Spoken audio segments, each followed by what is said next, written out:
Marty T. Hawkins with Warehouse and Operations as a Career. It's great to have you back with us here this week. Wow, we're already ending week 3 of the new year. I have really been enjoying all the goals and plans that's been sent over in the last few weeks. Keep those things coming. 2019 is going to be our best year yet. I wanted to mention real quickly a couple of podcasts that I'm really excited about. I feel that they've helped me kick my year off in the right direction. One is the Safety Pro podcast. Blaine Hoffman does a great job explaining our needs and keeps the topics really interesting every week. And for my financial thoughts, I'm so enjoying Cindy B. Brown's podcast, Unlocking the Secrets of Living Rich. WAOC isn't affiliated with either show. I mentioned them both last year, I think. I just enjoy them, and I really honestly learn something new from them each week. Well, let's see for this week. Oh, here's a note to self. I wanted to talk about supervision or frontline management for a few minutes. As we've discussed before, the first of the year is really a great time to do some planning and get our goals lined out. And I hear so many comments about and resolutions regarding stepping into management that I went around to a few facilities to do some follow-up with people that may have kind of made those comments last year. And I've got to admit how impressed I was to find several of them had done just that. I spoke with 2 individuals that had been promoted to shift or department leads, and 3 brand new supervisors that had set their goals, planned them out, and by following those plans, they had achieved the positions that they were shooting for. I also spoke with 4 individuals that I thought would make great managers one day that I had really visited earlier last year. I wanted to see if they had changed their minds or if they felt that they'd hit a wall, or maybe if life had just gotten in the way somehow. Maybe they just adjusted their plans a bit. One gentleman stated that, he'd just gotten busy. He was loving his job, really enjoyed his task, and simply didn't want to leave it. He was really contributing to the company, he felt like. His management team was giving him all the resources that he needed to make a positive impact. And in his words, there's not presently a position in management for my department, and my plan is to continue being innovative, reducing expenses, and growing within the company. I can't argue with his plan. Sounds like a great success story to me. I spoke with 3 others that, they all 3 admitted they just hadn't followed their plans. And it's hard. We're serious when we write those goals down, but it takes so much to follow through, doesn't it? That's really why I feel it's so important. It's really just imperative that we look at those sentences every morning. We need to write them out. I find that it'll help us push through every day with them. One of the gentlemen, and I get it, he was feeling a little defensive about the whole subject, stated to me that he couldn't just give himself a promotion, right? My answer was absolutely. You can give yourself the promotion. If we don't, who's going to? We laughed a little bit, but really, we do give ourselves our promotions. We let our managers know what our goals are. We ask them about our progress. We check in with them every month or maybe every quarter about what our strengths and weaknesses have been, and let's talk about our progress a little bit. And of course, we strive to do the best job that we can do, all while educating ourselves to our task and our industry. We are earning those promotions. By supervising ourselves, we will be noticed and we will advance. We're actually promoting ourselves.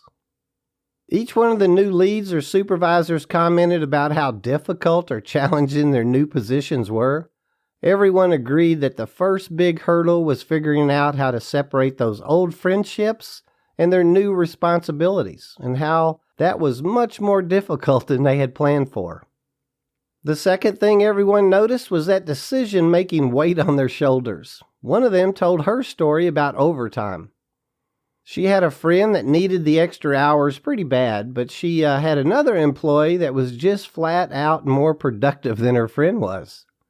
She, of course, had to think of the company. She had to consider her metrics, what she was accountable for, And she made the right decision. She went with the productivity.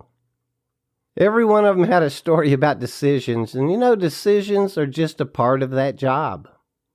I'm happy to report that 3 of the 4 that stumbled a little bit last year have recommitted themselves to their goals for 2019, and I'm certain they'll have a strong plan put together. I bet each of them finds their success this year. How's your planning? Your goal setting coming along? Get it down on paper. You can't get started until you have a direction kind of mapped out, ladies and gentlemen. Well, let's switch gears just a little. Another pretty common goal is to become an equipment operator. I feel the exact same approach can be taken when moving from general labor or a utility position and into a pallet jack or a forklift position. Again, our boss and management teams have to know about our goals. I had a conversation with a gentleman on the docks. He'd been unloading for about 7 months, so he was certified on the pallet jack already and was using it a little bit each day. He told me that he'd never get to transfer to be a pallet runner, that his boss hadn't even mentioned it to him before. I could only agree with him. He looked a bit surprised, and I asked him what his boss had said to him when he approached him with his wishes. After a long pause, he shared that he hadn't talked to his boss about it really. He stated that he'd done a great job at unloading trucks, and his boss was just going to leave him there because no one else could do some of the specialty loads. Since I was already invested in the conversation, I went ahead and asked him if he had taught anyone how to do those special loads. Of course, his answer was no, but I have to admit I was a little perplexed as he continued to explain that why would I teach somebody how to do my job? Now, I'm not laughing at him. He wants to be a pallet runner, but he's not promoting himself at all. This is a fine example of how we wait on our bosses to give us a promotion. We just need to accept that it's probably not going to happen that way. And if it does, it's probably going to be for the wrong reason. They're going to offer it to us just because they need to get the task done, and not because they understand that we're wanting more. Anyway, at break time, I went over and spoke with him a little bit. I asked him how was his boss going to know that he wanted to be a pallet runner if he hadn't ever told him. I asked if his boss knew that he eventually wanted to operate the reach lift. He hesitantly agreed with me that maybe he could have approached the situation a little differently. I told him to just go ahead and promote himself. His boss walked up and came over and greeted me. I hadn't seen him yet that day, and sure enough, the gentleman told his boss that he thought he was ready to run some pallets. What'd he think? To his surprise, his boss told him to show so-and-so how to separate a certain load, and he could start running pallets half a day next week. Ladies and gentlemen, our management teams aren't mind readers. If we're doing a great job for them, they're perfectly content letting us do that great job for them. Again, let's set us a goal, plan out what we need to do to achieve it, and just go do it. Now, I know all this sounds simple, and yes, I've probably simplified it a bit, but it's really the way to achieve it. If we're being that employee, we will end up with that job. Either the one that we want or the one that we've settled for, right? If you're feeling stuck in your present position, it's a new year. Let's do something about it. Feel free to shoot us an email to host@warehouseandoperationsasacareer.com. We'd be happy to share our 2 cents. Maybe we could share some of our experiences. Or maybe something another listener has experienced could help you out. Oh, talking about equipment operators, I've heard about so many little accidents already this year. Let's slow down, keep our arms and legs in the operator's compartments, control our jacks at all times. We're all being productive. We all do a great job, but let's be safe doing it. Well, on that note, we'll go ahead and wrap up episode 121.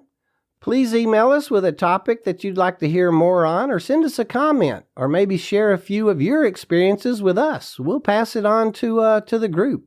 And don't forget about our Facebook and Twitter feeds too. Use that little @ WHSEANDOPS.